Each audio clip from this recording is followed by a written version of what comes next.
Extra, extra! Read all about it! Hey, welcome to Story Lab. This week we're taking a look at the story of some guys who had a scoop on the greatest news ever. Extra, extra! Read all about it!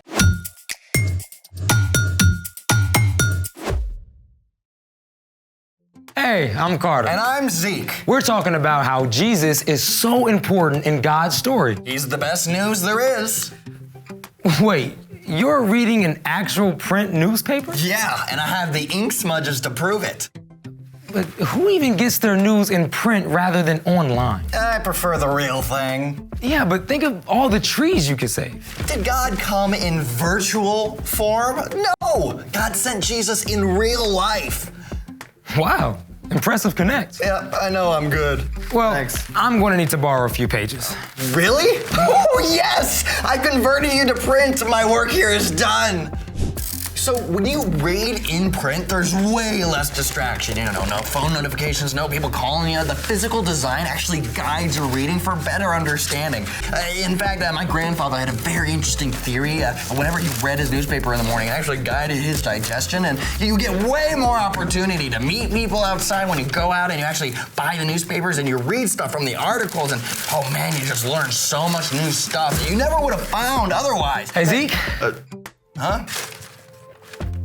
Oh, wait, you didn't even want to read it? No, Why not? because I'm not 100 years old. So that's for me?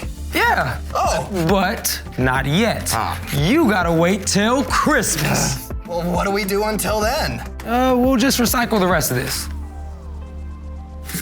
There. All right. I really want to open it. Not right now. You ready? Yeah, I'm ready. Let's make it!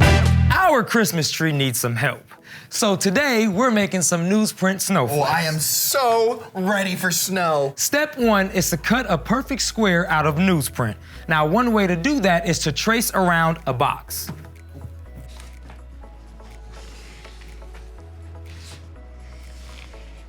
Then, take your scissors and cut out the square.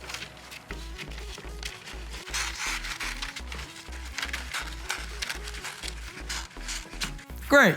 Step 2 is to fold your square. Start by folding it in half like this.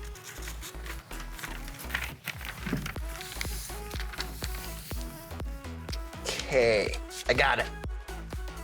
Then fold it in half again. And fold the right third of the triangle over the middle third.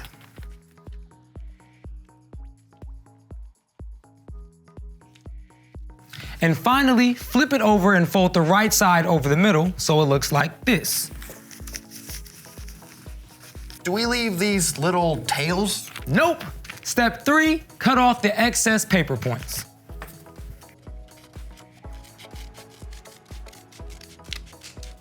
You know, this looks more triangle-y than flaky. Getting there, I promise.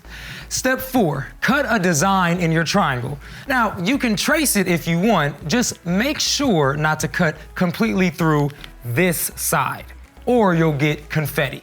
On it.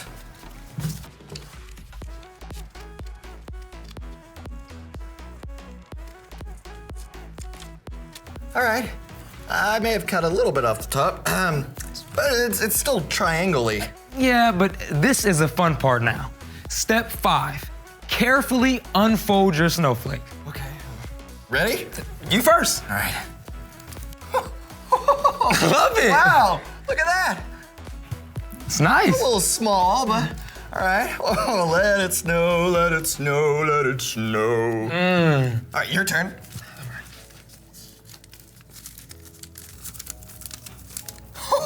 Yours is way bigger. Whoa, you're like some kind of snowflake master. Are you calling me flaky? Better than being a simple beginner like me. I promise you'll get better with just a little bit more practice. Oh, speaking of promises, it's time for... The story before the story. Today, we're in the books of Isaiah and Micah. In the beginning, God created everything, including people. We had a perfect friendship with God, but people chose to turn away from God. They sinned, ushering in a terrible curse that infected every heart and pulled people away from God. everything was broken. But God loves us so much, he wanted to restore our relationship with him.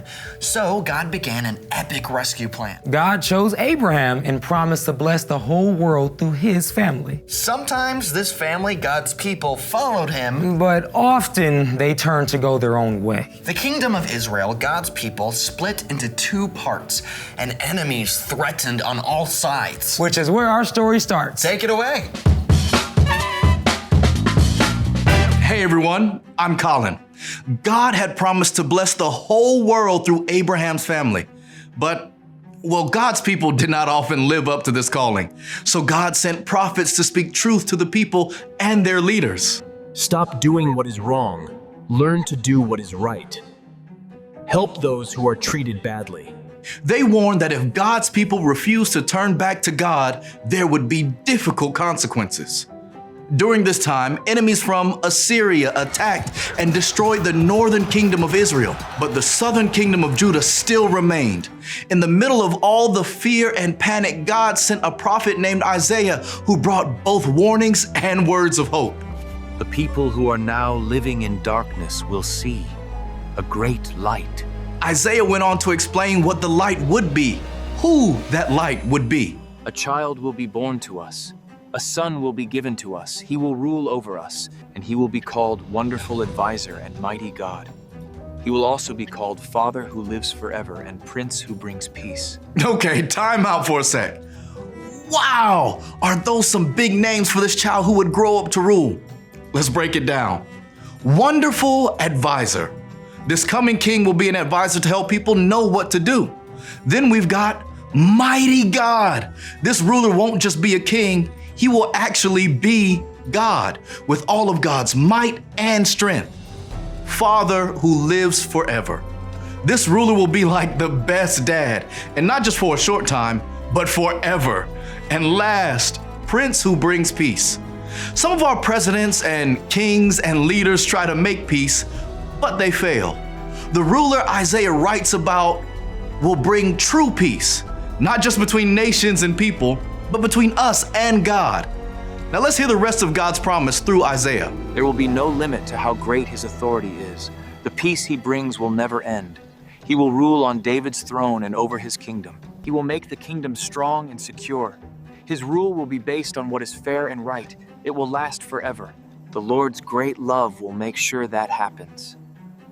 He rules over all. Isaiah recorded God's promise that no matter how dark things looked, God still had a plan to restore everything the curse had broken. God would send a perfect king to rescue and rule and make things right forever. And the people could know this was true because of God's amazing love. During the time of Isaiah, a man named Micah also recorded messages from God. Micah came from a small town, but the words he shared were big and powerful. Listen to me, all you nations. Like Isaiah, Micah prophesied about hard times to come, but he too shared God's words of hope. Bethlehem Ephrathah, you might not be an important town in the nation of Judah, but out of you will come for me a ruler over Israel. His family line goes back to the early years of your nation. It goes all the way back to days of long ago. I bet you've heard of Bethlehem. Bethlehem was just a little town, nothing special. But God can do extraordinary things in the most unlikely ways and places, like sending a promised king to a tiny town as a baby. Soon after Isaiah and Micah, enemies attacked Judah, and many of God's people were taken as captives to foreign lands. After a time, some were allowed to return home. But even though they waited and prayed for God's promised rescuer, no further words from God were recorded for hundreds of years. During this time, God's people didn't know how this key part of God's story would turn out. But we do. When God's son, Jesus, was born as a baby in Bethlehem 2,000 years ago, the prophecies of Isaiah and Micah were fulfilled. In fact, through his birth and life, his death and resurrection, Jesus fulfilled more than 300 prophecies recorded in the Old Testament. Throughout all time, God has been faithful, and through Jesus, the whole world has been blessed. Just as God promised Abraham so long ago. The end. I mean, wow. I thought I knew the Christmas story, but It is so much bigger. So, what's our part in the story? It's great to learn about Jesus being born. But when you know the big picture, you can truly understand just how much we've got to be excited about at Christmas. yeah, because Jesus is good news for everyone. That's right. Remember how God promised to bless the entire world through Abraham's family? Well, Jesus was one of Abraham's many great grandkids. And since Jesus broke the terrible curse of sin, the whole world has been blessed. That's right.